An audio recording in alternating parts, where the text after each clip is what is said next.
Mivi ডুওপডস F60।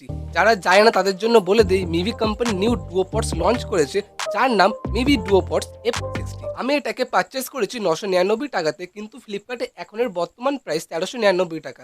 মানে সেলের সময় এর প্রাইস থাকবে 999 টাকা এবং আদার্স টাইমে এর প্রাইস থাকবে 1399 টাকা। তো এই ডুওপডসটি আমি এই ভিডিওতে গিভওয়ে করব এবং তোমরা যারা যারা এই গিভওয়েতে পার্টিসিপেট করতে চাও তাদেরকে বলবো এই ভিডিওটা শুরু থেকে শেষ পর্যন্ত দেখার জন্য।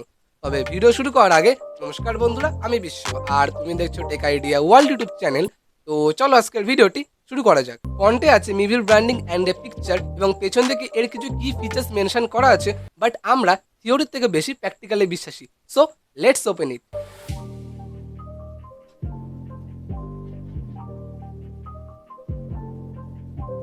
তো প্রথমে আছে ওয়েলকাম কার্ড, তারপরে আছে 1 ইয়ার ওয়ারেন্টি কার্ড এবং তারপরে আছে ইউজার ম্যানুয়াল। ওপরের এই বক্সের মধ্যে আছে টাইপ সি চার্জিং কেবল এবং এক্সট্রা এয়ার টিপস এবং এর মধ্যে আছে আমাদের মিভি ডুওপডস F60। যদি কথা বলি এর বিল্ড কোয়ালিটি নিয়ে, তো এর অল বডি তৈরি হয়েছে গ্লসি প্লাস্টিক দিয়ে।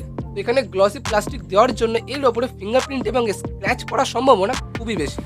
এখানে আছে মিভির ব্র্যান্ডিং এবং তার উপরে আছে ব্যাটারি ইন্ডিকেটর এবং নিচের দিকে আছে টাইপ সি চার্জিং পোর্ট। তো এর সাইজটা খুবই কম্প্যাক্ট এবং এটা লাইট ওয়েট এবং এটা তুমি ইজিলি ক্যারি করতে পারবে কোনো রকম প্রবলেম ছাড়াই। অ্যান্ড পার্সোনালি এর ডিজাইনটা আমার খুবই ভালো লেগেছে। এখানে যে ম্যাগনেটিক মেকানিজম দেওয়া হয়েছে সেটা খুবই ভালো কোয়ালিটির। যদি কথা বলি এর বিল্ড কোয়ালিটি নিয়ে, তো এর অল বডি তৈরি হয়েছে প্লাস্টিক দিয়ে।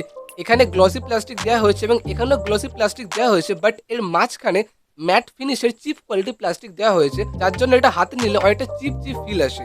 এবং পেছন দিয়ে এখানে আছে এলইডি লাইট ইন্ডিকেটর এবং তার নিচে আছে টাচ সেন্সর প্যানেল এবং তার নিচে আছে মিভির ব্র্যান্ডিং এবং নিচের দিকে আছে মাইক্রোফোন। তো এই টাচ সেন্সরের প্যানেলটা একটু ছোট, বাট এর সাহায্যে তুমি call receive, card, music play, pause, Google Assistant run etcetera করতে পারবে। প্লাস তুমি এই টাচ সেন্সরের সাহায্যে ভলিউমের লেভেলকে কন্ট্রোল করতে পারবে। যেমন রাইট সাইডের এয়ারবাডের টাচ সেন্সারে হোল্ড করে নিচের দিকে টানলে দেখবে ভলিউম ইনক্রিজ হচ্ছে, ঠিক অপোজিটেই লেফট সাইডের এয়ারবাডের টাচ সেন্সারে হোল্ড করে নিচের দিকে টানলে দেখবে ভলিউম ডিক্রিজ হচ্ছে।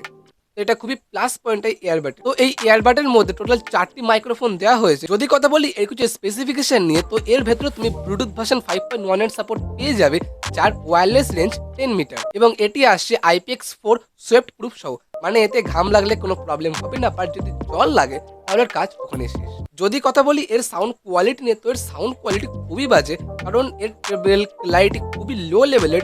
প্লাস তুমি যদি এতে কোনো সং শোনো তাহলে সেই সঙ্গের ভোকাল এবং এই সঙ্গের ব্যাকগ্রাউন্ড মিউজিক পুরো মিক্স হয়ে যাবে, যার ফলে যে অডিও আউটপুটটা পাওয়া যাবে সেটা খুবই লো লেভেলের। বক্সে মেনশন করা আছে যে এর মধ্যে তুমি সুপার সলিড বেস পেয়ে যাবে, কিন্তু সত্যি কথা বলতে এর মধ্যে বেস একদম লো লেভেলের। আমি আজ পর্যন্ত যতগুলো মিভি প্রোডাক্টের রিভিউ করেছি তার মধ্যে এই প্রোডাক্টের সাউন্ড কোয়ালিটি আমার সবচেয়ে বাজে লেগেছে। যদি কথা বলি এর ব্যাটারি লাইফ নিয়ে, তো এর ভেতরে তুমি 500 mAh এর ব্যাটারি পেয়ে যাবে এবং এই এয়ারবাডগুলোর মধ্যে কত mAh এর ব্যাটারি দেওয়া হয়েছে সেটা কোম্পানি সঠিকভাবে মেনশন করেনি, বাট কোম্পানি বলেছে এই এয়ারবাডগুলো একবার সিঙ্গেল চার্জে 8.5 আওয়ার পর্যন্ত ব্যাটারি ব্যাকআপ দেবে। এটা ডিপেন্ড করে তুমি কত ভলিউম এটাকে প্লে করছো এবং কেস সহ এটা আপ টু 50 ঘন্টা পর্যন্ত ব্যাটারি ব্যাকআপ দেবে, এটা কোম্পানি ক্লেম করে। বাট আমার মনে হয় এটা খুব বেশি হলে 40 ঘন্টা পর্যন্ত ব্যাটারি ব্যাকআপ দেবে, আর এটা ফুল চার্জ করতে সময় লাগে মাত্র 1 ঘন্টা। যদি কথা বলি এর কিছু সমস্যা নিয়ে, তো এর সব থেকে বড় সমস্যা হচ্ছে এর প্রাইস পয়েন্ট।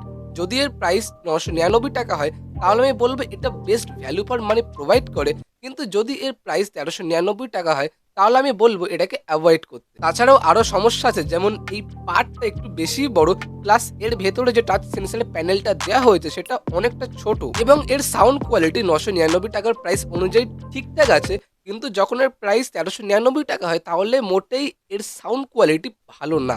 ওভারঅল আমি বলবো এর প্রাইস যদি 999 টাকা হয় তাহলে এটাকে পারচেস করো এবং এর প্রাইস যদি 999 টাকার ওপরে হয় তাহলে এটাকে পারচেস করবে না। যদি কথা বলি এর ফিটিংস বা কমফোর্ট নিয়ে, তো এটি খুব সহজেই কানে ফিট হয়ে যায় কোনো রকম প্রবলেম ছাড়াই, আর এটি পরে তুমি সাইকেলিং, জিমিং এক্সেট্রা করতে পারবে কোনো রকম প্রবলেম ছাড়াই, আর এটি কান থেকে খুলে পড়ে যাবে না। তো এবার চলে আসি মেইন পয়েন্টে, যার জন্য তোমরা এতক্ষণ ওয়েট করছিলে, how to participate in the giveaway. তো এই গিভঅ্যাওয়েতে পার্টিসিপেট করার জন্য দুখানা রুলস আছে। ফার্স্ট হচ্ছে তুমি এই ভিডিওটাকে লাইক করবে, কমেন্ট করবে এবং চ্যানেলটাকে সাবস্ক্রাইব করে পাশে থাকা বেল আইকনে প্রেস করবে। এবং সেকেন্ড রুলস হচ্ছে তুমি সিম্পলি এই ভিডিওর ডেসক্রিপশনে যাবে, সেখানে গেলে তুমি একটি ইনস্টাগ্রামের পোস্টের লিঙ্ক পাবে। তো সেই লিঙ্কে ক্লিক করার পর তুমি এরকম একটি পোস্টে পৌঁছে যাবে, তো তোমার কাজ হবে সিম্পল সেই পোস্টটাকে লাইক করা, কমেন্ট করা এবং সিম্পলি ফলো করা। তো এই স্টেপগুলি পুরো কমপ্লিট করলে তুমি সাকসেসফুলি গিভঅ্যাওয়েতে পার্টিসিপেট করতে পারবে। এবং যারা যারা ইনস্টাগ্রামে এই পোস্টটাতে কমেন্ট করবে, আমি র্যান্ডম কমেন্ট পিকার ওয়েবসাইটের মাধ্যমে তাদের মধ্যে একজনকে পিক করে নেবো এবং তাকে এই ডুয়োপটসটি সেন্ড করে দেবো। এবং তুমি যদি এই গিভঅ্যাওয়ের উইনার হয়ে যাও, সেক্ষেত্রে আমি চেক করে দেখবো তুমি এই সবকটা স্টেপ ফলো করেছো কিনা, এবং এর মধ্যে যদি একটা স্টেপ মিসিং থাকে তো সেক্ষেত্রে তুমি এই গিভঅ্যাওয়ে থেকে ডিসকোয়ালিফাই হয়ে যাবে। So be careful and good luck. আমি ইউটিউবে লাইভ এসে কিভাবে উইনার অ্যানাউন্স করবো, তো তার ডেটটা নিচে ডিসক্রিপশনে দেওয়া আছে। তো দেখা হচ্ছে পরের ভিডিওতে। জয় হিন্দ, বন্দে মাতরম।